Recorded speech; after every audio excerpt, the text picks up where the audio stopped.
The Bitcoin Group, the American original. For over the last 10 seconds, the sharpest satoshis, the best bitcoins, the hardest cryptocurrency talk. Issue 1, Walmart and Bitcoin. If your Bitcoin is so great, why can't it be accepted in the real world? Is Bitcoin ready for the rigors of checkout? Customers use their credit cards and enjoy near instantaneous transactions. Why would they wait for Bitcoin when they can soon push their carts full of RFID chips across a scanner, a process that will transform checkout? What is the future of this Bitcoin in brick and mortar retail? I ask you, Andreas Antonopoulos. I don't think people will use Bitcoin to buy stuff at Walmart, not for a very long time. It's not ready. The infrastructure isn't there. The point-of-sale systems aren't there. The corporate structures aren't there. The legal systems aren't there. It's going to take a long time until you can pay for your groceries at Walmart with Bitcoin. And even if that time comes, it's probably going to be more like a loyalty card, so you sign up for it in advance, rather than a instantaneous cash-like transaction, which is ad hoc. So, nah, it's going to be a while. Derek J. I disagree strongly with Andreas. I think it's just around the corner. In 9 months, there will be a release of a new app for Google Glass called Glass Pay, which allows users, among other things, to go shopping in a regular retail store and scan the UPCs of their items with their eyes or their phone, and pay with Bitcoin without even waiting in a line. So their advantages are obvious. People prefer to use the self-checkout. This removes just one more layer of the payment process. So it's only a matter of time, and I think that time is quick. Davi Barker. I'm middle of the road here. I think Andreas is right. I think technologically we're not there. I think Derek is right. I think the innovations are right around the corner. It's just a matter of demand. If it becomes something that there is a strong demand for, someone will design the software and the hardware, and it'll happen. And right now there isn't. Right now it seems like Bitcoin mostly lives online, and that's okay. Andreas, you seem to disagree with Derek there. Well, I'll just go launch on a tangent. The real question we should be asking ourselves is, does Walmart deserve our money, or should it go down in a ball of flames and smoky fire because every single purchase you make at that pit hole of hell is subsidized by taxpayers to pay for welfare for everybody working there because they don't get a living wage? So, should they get our Bitcoin? Probably not. I'd rather like to disrupt and disintermediate Walmart whole out of existence altogether. How about we throw out brick and mortars? What if Bitcoin is too cool for brick and mortar stores and they just become completely irrelevant in the new economy? It seems like that's happening already with Best Buy becoming really more of a warehouse where you go and look at things, then go home and buy them on Amazon.com. Well, it's becoming even more prevalent with the discovery of 3D printers as 3D printers move from the commercial market into homes. We're going to see more and more people not even needing to go out to a brick and mortar store. Certainly, they can pay for their designs in bitcoins. They can pay for the machine and the materials in bitcoins. So the end of brick and mortar, I think Davi's right, is just around the corner. Issue 2, Amazon.com. Amazon.com is the world's largest online retailer with their amazing e-marketplace that literally sells everything, from books to the kitchen sink. But they don't take bitcoins. eBay, the world's largest online auction place, also says no. Why haven't these internet giants bent their knee to your almighty Bitcoin? And when will they? Why haven't they yet? And what's stopping them? I'm looking at you, Derek J. Well, it's obvious. Okay, so Amazon does accept Bitcoin, and I've used Bitcoin through Amazon to purchase not only the microphone that I'm using now, but the mixer that I'm using, the jacket and shirt that I wear. All of these things I'm able to purchase through Amazon using just another app. Gift is one, but it's not the only one. GYFT is an app that people can use on your standard smartphone, and use that to go from bitcoins on your phone to clothes on your body. And it is possible to use Bitcoin in those major stores. You can even purchase a victimless crime spree at Amazon using Bitcoins. I want to make the same argument for eBay. I have an eBay account, and I sell products on eBay, and eBay doesn't accept Bitcoin, but all of my eBay listings have links to my Bitmate account, and my Bitmate account does take Bitcoin. So if a person is surfing eBay and they see my product and they want to pay with Bitcoin, it's just one button. So, I mean, we're essentially, these guys don't have to play along. We're going to work around whatever their policy is anyway. Andreas Antonopoulos, is it 3 no's? Is the questioner all wrong? When you have money that can be routed, that money can be routed around problems. Davi made an excellent point, and it's essentially the fact that you can route Bitcoin that allows you to do that, that it's extremely fungible and frictionless.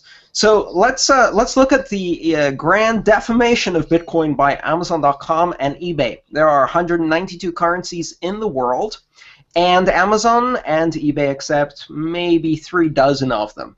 So where are the other 160 outraged currencies clamoring for a defamation suit against Amazon.com and eBay.com? Where are the 130 countries where you can't buy crap from either of those companies because they can't ship it to you? They also can't ship to PO boxes, AFOs, AFPs, and various other 3-letter acronyms. The point is here that this is a first world currency problem. Amazon.com and eBay.com sell exclusively to a very, very narrow part of the North American continent and the North European continent in a handful of currencies. So let's join the other slighted currencies and sue. Matt, Bitcoin versus Amazon. I have to mention that about a year ago, BitcoinStore.com made headlines when it challenged Amazon.com, eBay, and some others to start accepting Bitcoin, and that they would close down. And they said, we will stop taking your millions of dollars from customers from you and shut down tomorrow if you'll start accepting Bitcoin. They haven't raised to that challenge yet, but I think the offer's still on the table, and they should absolutely take advantage of it.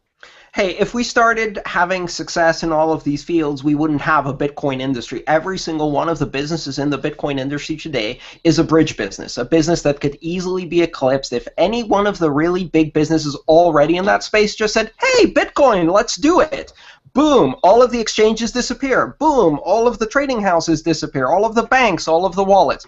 We don't need those things because they don't exist in the real world. We need those things because where they do exist in the real world, A, they suck, and 2, they don't take Bitcoin. So we can simultaneously fix both of those problems in one go. We can make them take Bitcoin, but we can also make services that don't suck in the first place. And those take Bitcoin by default, of course. Andreas makes an excellent point when he says that they suck. I mean, if you look at eBay, eBay used to be a fantastic sort of free market on the internet, and used to be almost like a garage sale. And now it's very sort of, I mean, it feels more like a shopping mall. There's a lot more restrictions on you as a merchant if you want to sell. There's a lot more fees. They operate through PayPal, which has a lot of tax problems. So it seems like these firms, they get big and then they get cumbersome. Even if they started taking Bitcoin, I might still prefer my sort of like niche market, sort of Bitcoin native applications. You know when I started getting excited about eBay again? When they renamed themselves the Silk Road and ran a really nice frictionless market for a very long time. Unfortunately, that branch of eBay shut down, so now we're stuck with the bad old eBay. I'd like to see more innovation on that end. Speaking of Silk Road, do you think, I mean, I realize that Silk Road is in an ambiguous place right now, but do you think that Silk Road could legitimately challenge Amazon's claim to being the largest marketplace online? I think a peer-to-peer marketplace could easily succeed in challenging any centralized marketplace and being the biggest one online if it was allowed to. But it will get regulated out of existence. Here's the thing: if you went on Silk Road when it was still open and you looked at all the products they offered, what surprised me the most was that while drugs were a big part of it, they weren't the only thing on offer there. You could buy a lot of very interesting, legitimate products, from Bitcoin badges to T-shirts to brochures to whatever you might, little tchotchkes here and there. All of these available. Why? Because it was a very large, flexible, and fluid market. So it succeeded as a marketplace first. And I'd like to see some of these legacy businesses be disrupted at their base operational model, not at picking the right currency, but at delivering the right service to customers. Bitcoin should be an after effect. to the degree that Silk Road was as successful or more successful than Amazon.com or will be in the future, I think it's clear that the next incarnation of the Silk Road will be even more powerful, even more user-friendly, and will overtake the record set by the first Silk Road. And so it's only a matter of time as this train keeps rolling, and markets get more and more frictionless. I like to borrow a term from Andreas. If I had to guess, between the FBI having struck a permanent and crippling strike against the war on drugs, or simply created the next Silk Road 2 clone with a few weeks and a code bounty, I'd go for the latter. I think it's more than one. I think there's going to be more than one Silk Road clone. I mean, there's more than one. There's more than one Liberty Dollar clone after Liberty Dollar got shut down. I mean, that's not what happens when they shut down one like free market in demand product. People learn from, not the mistakes per se, but they learn from the strategy that the government used to shut them down, and then everybody tries 12 new strategies. Here's the thing they don't get. Every attack by a government against a distributed peer-to-peer system is like a failed dose of antibiotics. You will kill the weakest organisms, and you will allow the strongest to thrive. You will select through evolution the exact clones, whether those are altcoins or peer-to-peer file sharing capabilities or Silk Roads, that can resist your particular strain of statist bio problem. So if you start attacking these services, all you're doing is help them evolve to be attack-proof. Well, and thinking back to what Andreas was describing with the marketplace they developed and how it was frictionless, what I was thinking about what's lost is the reputation system. That they had a reputation system going on there. If that could have been separated from the Silk Road, been its own generic reputation system, that could have been used for additional Silk Roads down the line and other websites. Do you think only accepting Bitcoin was a hurdle for Silk Road? Do you think Silk Road would have been a more fluid marketplace if any sort of currency could be exchanged? I think there are a lot of people who use the Silk Road who would have preferred to trade in precious metals or other sorts of alternative currencies that are not Bitcoin. I think they'd open themselves up to more attacks if they had expanded into areas that are more easily regulated. You see, the thing with every one of these attacks against Bitcoin businesses, what we see is the complete lack of tools that the government has to carry out these attacks. If they could attack Bitcoin, they'd attack Bitcoin. They can't. All the tools they have are for regulating fiat. So all the attacks they can bring to bear are on the fiat exits and entries into these systems. So if these systems had more fiat, they'd get hit even more. I say the problem with Bitcoin is dollars. I've said that. If you look at every crash, every attack, every shutdown, it's always been on the fiat side of the transaction where the problem is. It's never on the Bitcoin side of the transaction. And this is insanity. Because take a real-life metaphor. If we regulated aviation based on the ownership of the land where the airports are sitting, then we'd get their traditional competitors, land-based companies, complaining about this newfangled aviation and controlling it through the airports. Well, with Bitcoin, every time we try to land in another currency, we get hassled at customs. That's the only place they can control. So it's a bit like trying to regulate aviation through airports. And, you know, the best solution to that is never land. I mean, that's not that far-fetched. I mean, it's pretty interesting to think that those loops start getting closed when you start having, like, every level of the economy has some merchant somewhere who's interested in accepting Bitcoin. I mean, even real estate now. We have realtors taking Bitcoin. Well, that's one step away from farms accepting Bitcoin, and then you have a complete economy. Eventually, you won't ever need to cash out. And then what? Then what does the government do? They have to regulate corn. They have to get you at the point of sale, right? At that point, they start taking Bitcoin for taxes if they're smart enough. That might be the end of them. It was my understanding that the government is already expecting people to pay taxes on revenue earned from the appreciation of the value of their bitcoins. Are they accepting Bitcoin? What if I don't have any dollars? No, they want you to change it back to dollars. So you can then blame Mt. Gox for why you haven't paid your taxes for 6 months. I tried. They won't let me withdraw. Has that ever been done to any other currency? That you're forced to change the currency to pay the taxes? Yeah. Every currency in the world is based on forcing you to change to it to pay the taxes. That's how national sovereign currencies gain their value, through the monopoly on the demand side from government. So the threat that they see from Bitcoin is wholly new. This new multinational, not even national currency. Well, it's One of the the native advantages- currency of the internet. That's what it is. Right, and one of the advantages of Bitcoin that I know is familiar to this group is that it can be taken across borders without having to be claimed. Typically, if you're bringing cash along with you, crossing an imaginary line, called a state border, those dollars or yuan or whatever it is, pieces of paper that you're holding, have to be registered, or at least you have to notify the people when you're traveling if it's more than a certain quantity. That's not the case with Bitcoin, and that's going to cause a lot of disruption with reporting if people choose to do that. The forum says cash and cash-like instruments. It doesn't say memorize sequences of brain wallet keys. That's right, and since they are bits of information, as you point out, Andreas, it's almost a free speech issue as well, whereas the state, no matter what state it is, has no inherent right to tell people to say or produce any certain writing or materials. So it's a little bit fuzzy with Bitcoin. Is it money or is it speech? Well, depending on what you want to do with it at a certain time, it could be either. Well, that sounds like allowed- passwords. I mean, that sounds like exactly the problem that you have with passwords, where when you're going through a checkpoint or whatever and they want to search your laptop or search your phone, there are various levels of security and warrants that they need to demand your password. And you can be legally obligated to supply your password, supposedly. So, In some countries, isn't not that in the U.S. That seems like it would be a free speech issue the same way. How can you obligate me to give you this alphanumeric code that opens up information on my hardware?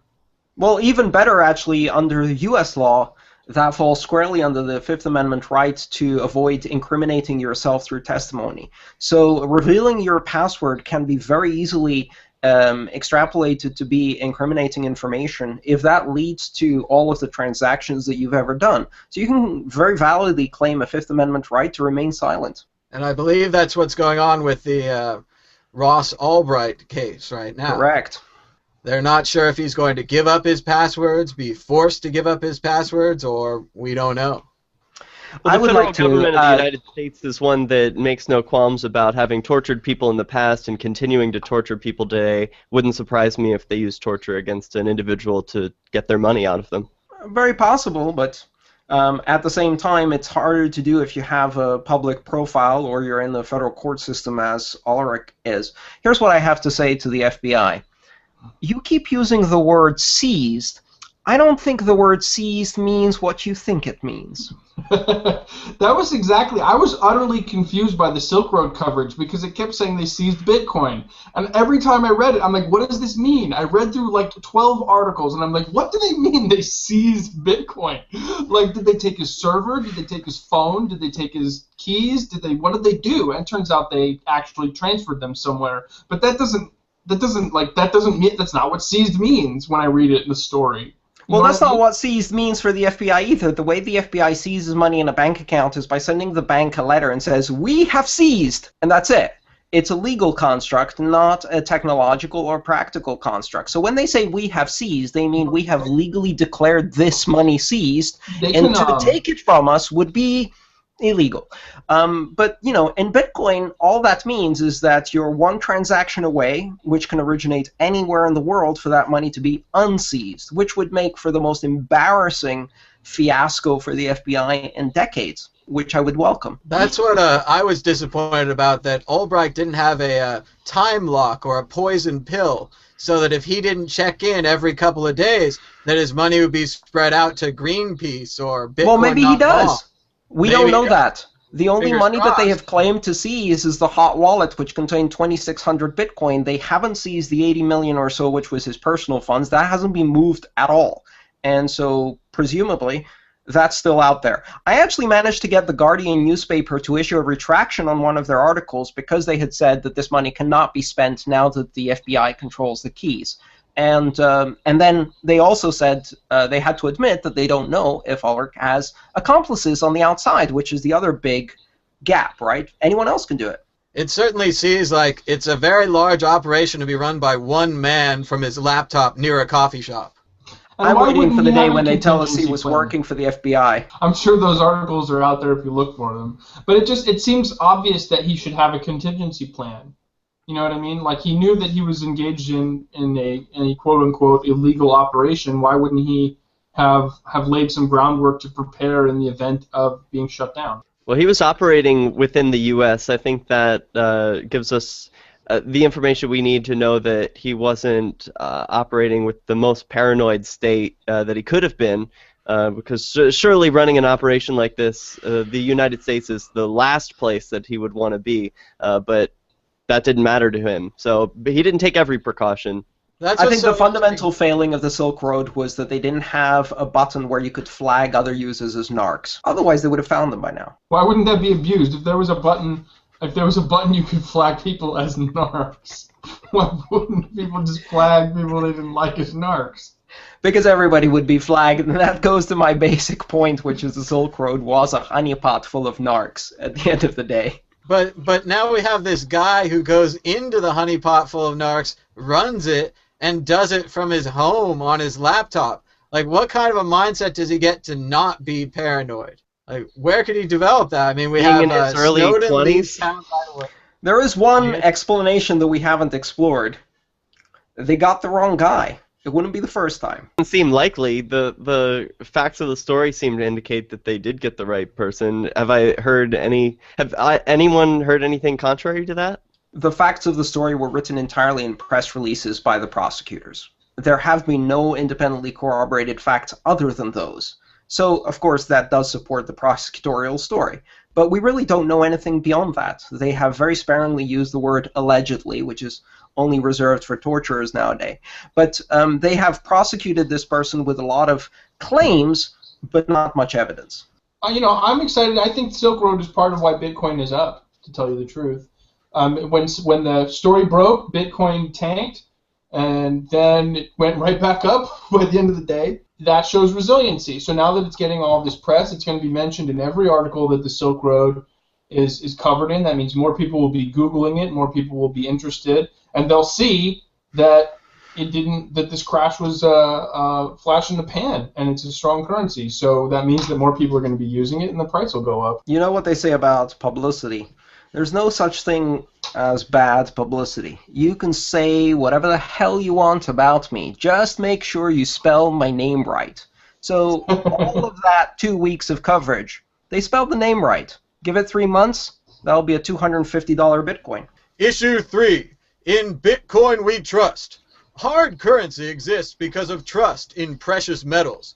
Fiat currencies exist because of trust in economic systems. Virtual currencies exist because of faith in mathematics? In cryptography we trust? Or is this just another case of faith, like fiat, but this time with a digital god, rather than a federally reserved one? And what about the miners? You say there's no central bank, but I certainly see a cabal of miners. Davi Barker, your thoughts? Okay, so why are precious metals predictable? Precious metals are predictable because the laws of physics exist in nature. So why is Bitcoin predictable? Bitcoin is predictable because the laws of mathematics exist in nature. It's not tangible, but it is science. It's a protocol, it's a program that is predictable, and that's fundamentally why gold and silver. Like, imagine for a moment if gold was valuable because it had an industrial use, but it only worked 50% of the time, and that was like, it was a totally like variable as to whether or not gold was going to do what physics says it should do. It would no longer be valuable as a currency. It's the predictability, not necessarily the tangibility, that makes it valuable. Interesting. Derek J.? I like the decentralized nature of Bitcoin, the fact that individuals, including myself, are able to look at the code that people are working with, suggest a different code, and it's sort of a process of what people think is the right direction to take it, it gives me a lot more faith putting my trust in coders rather than people who meet in secret rooms. But the creation of Bitcoin and trust in it aside, you mentioned a cabal of miners. When I think some people could argue that there's a group of miners that have more power than others, which is true when you add up all of their mining power. But I have a small mining rig here myself, and so I don't feel like individuals can be completely blocked out from participating in Bitcoin mining. It's something that anyone can participate in, and that fact makes it more secure. Brief unwanted history lesson. In God We Trust was added in 1954 by an anti-communist crusader following the Joe McCarthyite witch hunts or commie hunts in Congress. Before that, the national motto was a pluribus unum, out of many comes one. In God We Trust was added 22 years after the decline of the gold standard, and we switched our trust from gold to God, dropping an L, and as a result, our currency has devalued accordingly. Backing currency by fictional beings doesn't really help. A pluribus unum is a much better slogan because out of many comes one is the Bitcoin ethos. Bitcoin has emergent value that comes out of the collaboration of thousands of nodes, each offering their computational capability. Bitcoin is backed by the computational capability of the internet, a very tangible silicon-based system that is very effective as a store of value. So I prefer a pluribus unum from In God We Trust. It's just like the pledge. Adding under God to the pledge was around the same time. Exactly the same time by exactly the same committee in Congress. So it's to fight godless communism. It was to fight godless communism, and before that, our national motto did not have any mention of God, just like all of the other founding government documents. Speaking of mottos and money, some of the first motto on money in North America said "Mind your business." That's really sort of yes. That was Ben Franklin's mint, and he wrote "Mind your business" on the back of the silver dollar, right? I like it both on a message like mind your business, and both on a like personal. If you have a business, you should be minding it. That's your job. Right? That's right. I think that was the original meaning of the phrase back then. Yeah, it wasn't so much on the harsh nature of it, like shut your mouth. It wasn't. No, that's don't tread on me. Different flag. Like to see that on some currency. What do you guys think of strength in numbers as the Bitcoin motto? Have you seen that around? Or as John Gilmore once said, there is strength in numbers, large prime numbers. I prefer to resurrect the mind your business motto. I think Bitcoin is a mind your business currency. It's one that you can attach an identity to or not, and it's one that you can give to others or not. They can't take it from you in the same way that cash can be taken or digital money in your bank account. Out of compromise, why don't we go out of many comes one, there's strength in numbers, and mind your own business. Issue 4, Bitcoin mining. The ASIC revolution is clearly upon us. Since June of this year, having Bitcoin miners in your home has had the same value as space heaters in the summertime. Unless you've got the money for a $14,000 ASIC, is the era of home mining over?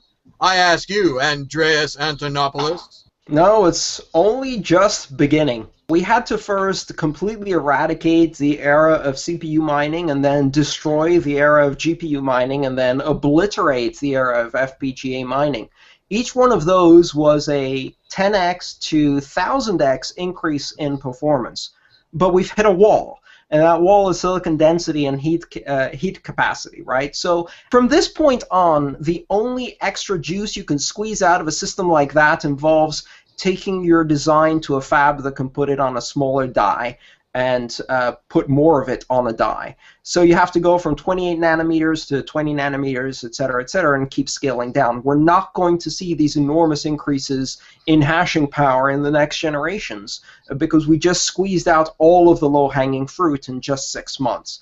What that means is that now there is an industrial base for Bitcoin, not just consumer and crafts base. We actually have an industrial manufacturing base that is now being invested in to the tune of tens of millions of dollars for the production of ASIC fabs that will reach the hands of consumers. And that's a good thing. Derek J? It's unlikely, in my view, that anyone in the future will make a significant amount of money home mining. I'd leave that to the pros, but it's becoming more and more affordable and easier to use. For example, I mentioned that I've got a couple of ASIC miners running behind me that are able to generate a couple of bucks in Bitcoin, and it's not substantial. It's not a substantial amount of money. But I think it's worth it for the education and for the fact that it's very low power. It's a very low cost to me, but I appreciate being a part of the network and the fact that I'm able to mine, if not Bitcoin, something that perhaps is more valuable to me. Just switch the use of these things over to a different alternative currency and mine that. I don't care. I don't mine gold and silver in my house. I don't print Federal Reserve notes in my house. I'm not really interested in mining, and I leave it to the experts. But something that occurs to me is look at what the incentives have done. Like, if you look at the leap in processing power as a result of the incentives created by Bitcoin, that technology can now be used to process other things. You can take these processors and you can make, I have no idea what the computer industry will do with this technology, but you created the incentive for it, and suddenly we see light years leaped forward in processing power, and that's going to now be taken up by video games, by movie production companies, by who knows what they're going to use it for. But that's huge. That's a leap in technology. So I'm happy to see it, and I don't know how it works. I find it very promising because at the end of the day, this investment is a sunk cost. And it is a sunk cost that is going to weigh like an anchor around the neck of everyone who entered Bitcoin as an early adopter and keep them in the game until we can get the mainstream involved enough. So I love this because all of this sunk cost means no one's exiting the mining business in a hurry anytime soon, and we're less likely to suffer from a dramatic collapse in hashing power that would lead to a infinite block time completion. So I'm very happy about this. This wasted money has been wasted in creating a solid foundation for Bitcoin, and that's a great cause. Excellent analogy, Andreas. Wasted money, well worth wasting. I wonder if that's analogous with the gold rush, because if you think about the California gold rush, everybody comes over here to get rich quick in the very beginning, but a few years into it, after the flow of money has sort of dribbled down, people have invested all this money in mining equipment. And that is also a sunken cost, and so they're going to look for other things to mine since they have the capital now. So I'm sort of curious whether or not you could actually look at them like literally analogously with the history of the gold rush. And even better yet, by the time they're finished with their mining gear, they look around them and guess what? There's a town, there's some roads, there's a railroad coming in, and all of that got paid for by the gold rush. So even while we're doing this, we're also paying for publicity for Bitcoin and marketing for Bitcoin and new exchanges for Bitcoin and all of the other infrastructure. So even when mining fails, the money that's been sunk in all of the auxiliary activities just from the publicity it's generated will still be there. Some will turn into ghost towns, just like California, and some will turn into San Francisco. Yeah. I want to mention, while we're still on the topic of Bitcoin mining, how easy it can be to just plug in and unplug some of these miners. The equipment is incredibly easy and so replaceable. We're not talking about scales of difficulty like mining for gold, where cranes are needed and drills. This is something as easy as plugging in a USB and downloading a program and letting it run. And it doesn't get any easier than that. And once your equipment becomes obsolete or outdated, it's easy enough to unplug a USB and plug in the new model. So I think we're going to see these things around for a long time, and I think we're going to see more democratization of mining as more and more people want to get involved at home. What I would like to see is some kind of a combination Bitcoin mining Wi-Fi station / solar panel, where the panel itself could just take in the sun, transform it into Bitcoin, produce some Wi-Fi, kind of an all three, maybe a lamp too. Well, merged mining is a really important topic from that perspective. One of the technologies developed over the last couple of years is the ability to do mining simultaneously for a number of different coins. So even if you're not productively mining Bitcoin, you can still productively mine a whole series of other altcoins, such as Namecoin or Devcoin or Primecoin, PPCoin, any other coin. You can actually go and merge mine other coins simultaneously, and that will help promote the health of all of these other altchains. Plus, it gives you an early entry into some of the systems that haven't been heavily mined yet. I think there's a lot more to be covered on altcoins, but for now we're going to move on to predictions. This is the part of the show where I put you on the edge of your seat and ask you to predict something because you didn't read the setup document earlier. Andreas Antonopoulos, prediction. Satoshi Nakamoto will be the world's first trillionaire. Davi Barker, we're running out of time. I think Bitcoin is going to save the third world. Derek J. Bitcoin will alleviate homelessness in the U.S. Online drug sites will continue to flourish. The FBI may have gotten one, but they'll never get them all. Controlling the internet is like a game of whack-a-mole. The moles keep popping up everywhere, and no matter how many you whack, they just keep coming back.